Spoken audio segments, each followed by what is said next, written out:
ये है राम दरबार। नमस्कार दोस्तों, विजय जी की दुनिया में आपका एक बार फिर स्वागत है। अब बाटू केव्स हमने देख ली है और अब हम चल रहे हैं रामायण केव्स देखने। हमारे साथ हैं अशोक जी, जो हमारे को रामायण केव्स के बारे में बताएंगे। नमस्कार दोस्तों, आप सभी का मैं अशोक कुमार बहुत बहुत स्वागत करता हूं। जैसे कि आपको विजय जी ने बताया कि यहाँ पर हम रामायण केव्स के अंदर जाने को प्रयासरत हैं और अभी यहाँ पर देखिए चारों ओर जो है रंग बिरंगे चित्र बनाए हुए हैं और ये जहाँ से हम टिकट लेंगे और भीतर प्रवेश करेंगे और टिकट है 10 मलेशियन रिंगी की। तो ये हमने टिकट ली और इसके बाद हम आगे की ओर चले। आगे यहाँ इस रामायण केव्स में प्रभु राम के चरित्र को मूर्तियों के माध्यम से चित्रित किया गया है और उनके सभी जीवन के जितने प्रसंग हैं उनको मूर्तियों के माध्यम से दिखाया गया है। तो हम चल पड़े हैं उस ओर और सामने अभी आपको दिखाई देगा भगवान विष्णु का चतुर्भुज रूप जो श्री कृष्ण ने अर्जुन को दिखाया था। तो गुफा के बिल्कुल प्रारंभ में ही ये है और उसके पश्चात जो है हम गुफा के भीतर एंट्री करेंगे।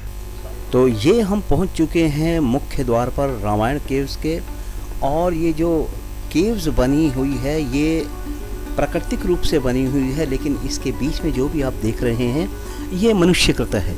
तो यहाँ से मूर्तियों का आरंभ होता है जो प्रभु राम के चरित्र को दिखा रही हैं। तो सर्वप्रथम ये हैं रामायण के रचयिता वाल्मीकि जी और उसके बाद जो प्रथम मूर्तियाँ आ रही हैं और परिदृश्य आ रहा है, पूरा दृश्य आ रहा है, ये है पुत्रेष्ट यज्ञ का, जहाँ पर श्रृंगी ऋषि बैठे पुत्रेष्ट यज्ञ करवा रहे हैं। अग्निदेव अग्निकुंड से निकलकर और महाराज दशरथ को खीर का पात्र देते हैं और महाराज दशरथ कौशल्या और केकई को वो खीर देते हैं और वो अपने हिस्से से थोड़ा थोड़ा हिस्सा सुमित्रा को भी दे देती हैं, जिसके फलस्वरूप 4 पुत्रों का जन्म होता है। और महाराज दशरथ बड़े वात्सल्य से उनको देख रहे हैं चारों पुत्रों को। और इसके पश्चात गुरु वशिष्ठ के आश्रम में चारों पुत्र शास्त्र और शस्त्र दोनों की शिक्षा ग्रहण कर रहे हैं। ये दृश्य जो आपको मूर्तियों के माध्यम से सामने दिखाया जा रहा है ये वही दृश्य है। और इसके पश्चात गुरु विश्वामित्र अपने साथ में दोनों कुमारों को ले जाते हैं, क्योंकि राक्षसों ने बहुत उत्पात मचाया हुआ है और इसी समाज को वो त्रस्त करते हैं। तो उनके यज्ञ की रक्षा करते हैं और ताड़का नाम की एक बहुत ही क्रूर राक्षसी का वध करते हैं।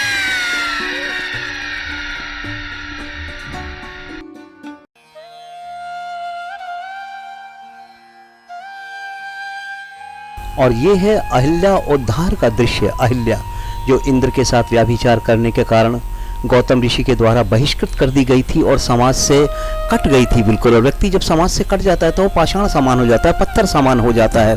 तो प्रभु राम उसको मुख्य धारा में लेकर आते हैं अपनी करुणा से और जनमानस के बीच में जाने की आज्ञा देते हैं और जनमानस उसे स्वीकार करता है। और ये विश्वामित्र जी जा रहे हैं दोनों कुमारों को लेकर जनकपुर की ओर, जहां उन्हें निमंत्रण मिला है स्वयंवर का, धनुष यज्ञ का, जहां पर सीता के लिए वर का चयन होगा। और ये दृश्य है स्वयंवर का, जहां पर शंभु चाप उठाते हैं प्रभु राम। जिस समय उठाया धनुआ को बिजली सी क्षण में धनुष हुआ नवमंडल सम, बिजली सी क्षण में इतने में चरचर शब्द हुआ, पूजा एक तड़ाका सा, रघुनंदन ने धन तोड़ दिया, दुनिया में हुआ धमाका सा। धनुष तोड़ने के बाद प्रभु राम का विवाह सीता जी से हुआ और उसके बाद पहुंचे अयोध्या और कुछ समय पश्चात वहां पर चौपड़ खेली जाने लगी षड्यंत्रों की और उस षड्यंत्रों की सूत्रधार थी मंथरा। फलस्वरूप प्रभु राम को वनवास हुआ और वनवास में पहुंचे सरयू तट पर, जहां पर केवट ने उन्हें अपनी नाव से नदी को पार कराया। भक्ति विभोर में डूबा हुआ केवट धन्यभागी समझता है अपने आप को कि प्रभु राम मेरे द्वार पर आए हैं और मैं कितना बड़भागी हूँ कि प्रभु राम को अपनी नौका में बिठाकर पार करवा रहा हूँ। प्रभु राम वनवास में गए और वहां पता चला भरतलाल को। तो भरतलाल बड़े ही लज्जित हुए कि मेरी माँ ने ऐसा कर्म कर दिया। निरपराध अपराधी समझने लगे अपने आप को और पहुंचे प्रभु राम के पास, उनकी चरण पादुका ली और सिर पर रखा और बोले कि प्रभु राम 14 वर्षों तक मैं आपके राज्य की देखभाल करूंगा और जिस समय आप आएंगे मैं आपको यह राज्य दे दूंगा। ऐसी भक्ति की और ऐसी त्याग की मिसाल बहुत ही कम मिलती है राम भक्तों, और चाहते हैं कि समाज भी इसी प्रकार का इनका अनुसरण और अनुकरण करता रहे। 13 वर्ष तो बहुत ही आनंद के साथ वनवास में कटे, लेकिन 14वें वर्ष के अंदर रावण की बहन शूर्पणखा के साथ प्रभु राम और लक्ष्मण का विवाद हुआ। फलस्वरूप रावण ने षड्यंत्र रचा सीता हरण का और स्वर्ण मृग बनाकर मारीच को भेजा पंचवटी में। प्रभु राम और लक्ष्मण गए मृग के पीछे और रावण पहुंचा वहां पर साधु का वेश बनाकर भिक्षा मांगने के लिए छद्म रूप में। और जैसे ही माता सीता रेखा से बाहर आई, रावण उनका हरण कर ले चला लंका की ओर। वानर दल से मित्रता के पश्चात बजरंग बली गए माता सीता की खोज में और पहुंचे अशोक वाटिका में, और उसके पश्चात मेघनाथ से भीषण युद्ध हुआ और मेघनाथ ने छोड़ा ब्रह्मास्त्र और बजरंग बली को बंदी बना लिया और उन्हें लेकर पहुंचे रावण के भीषण दरबार में। और रावण के साथ बजरंग बली का संवाद हुआ और उन्होंने बतलाया कि मैं हूं रामदूत हनुमान और माता सीता की सुधि लेने के लिए यहाँ पर आया हूँ। रावण, अगर तू अपना भला चाहता है तो माता सीता को लौटा दे। चलो अशोक जी आगे चलते हैं, देखते हैं आगे क्या क्या है, उसके बारे में भी मेरे को बताइए आप। रामायण के अन्य प्रसंग हुए और उसके पश्चात हुई विभीषण शरणागति। रावण को छोड़ के विभीषण प्रभु राम की शरण में आया और उनसे अभय मांगा।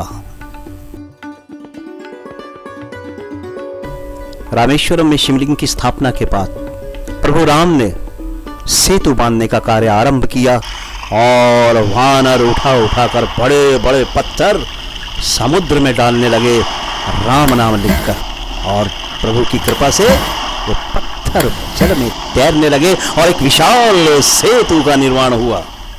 लंका पहुंचने के पश्चात रामादल और रावण के बीच में युद्ध की घोषणा हो चुकी है और विशालकाय कुंभकर्ण जो रावण का छोटा भाई था उसे निद्रा से जगाया जा रहा है। निद्रा से उठने के पश्चात कुंभकर्ण कहता है कि भ्राता आपने ये क्या किया, हम लोग तो ऋषि कुल में उत्पन्न हैं, आपने सीता हरण का कार्य किया, ये तो बहुत निंदनीय है। इस पर रावण अति क्रोध में आता है और कहता है कुंभकर्ण, नकटी का भाई बनना तुझे स्वीकार होगा, मुझे नहीं। विश्वाकुल के मान का दायित्व मेरे कंधों पर है और उसे बचाने के लिए मुझे तुझ जैसे कायर की आवश्यकता नहीं। इस प्रकार वो देशद्रोही विभीषण लंका छोड़कर चला गया। जा तू भी अपने शयन कक्ष में सो जा। इस पर कुंभकर्ण कहता है कि नहीं भ्राता, मैं युद्ध में आपका साथ दूंगा, और महाबली कुंभकर्ण युद्ध के लिए प्रस्थान करता है। अशोक जी, ये कुंभकर्ण इतना ही बड़ा था? क्योंकि ये बाकी देखो हाथी भी उसके सामने छोटा लग रहा है, इसके बारे में कुछ बताओ। शास्त्रों के अनुसार कहते हैं कि कुंभकर्ण बहुत ही दीर्घकाय और महाकाय था। लिखा इसी प्रकार हुआ है और उसी का वर्णन यहाँ सामने मूर्तियों के रूप में किया गया है।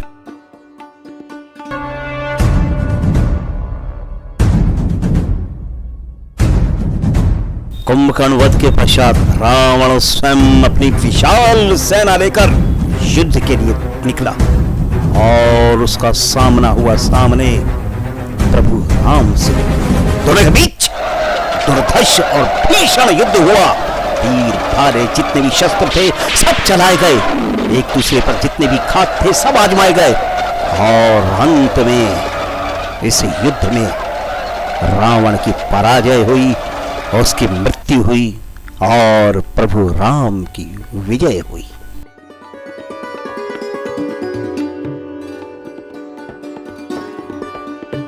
और आगे का परिदृश्य है कि प्रभु राम ने सेतु बंधन से पहले रामेश्वरम में शिवलिंग की स्थापना की। प्रभु राम शिव को अपना आराध्य मानते थे और रावण को पुरोहित बनाया गया और माता सीता को वहां पर बुलाया गया, क्योंकि पत्नी के बिना स्थापना और या कोई भी धार्मिक कार्य पूरा नहीं होता। इस प्रकार प्रभु राम ने वहाँ शिवलिंग की स्थापना की और जो सर्वत्र हमेशा पूजा जाता है। और यह आपके समक्ष है बजरंगबली की पंचमुखी प्रतिमा, जो तंत्र शास्त्र में भी प्रयोग में आती है। कहती हैं कि भूत पिचाच निकट नहीं आवे, महावीर जब नाम सुनावे। और ये आपके समक्ष है अयोध्या में राम दरबार का दृश्य। सामने प्रभु राम और उनका समस्त परिवार है और इसी के साथ ही ये प्रसंग यहाँ समाप्त होता है। और इस प्रसंग का अवलोकन करने के लिए आप सभी का बहुत बहुत धन्यवाद।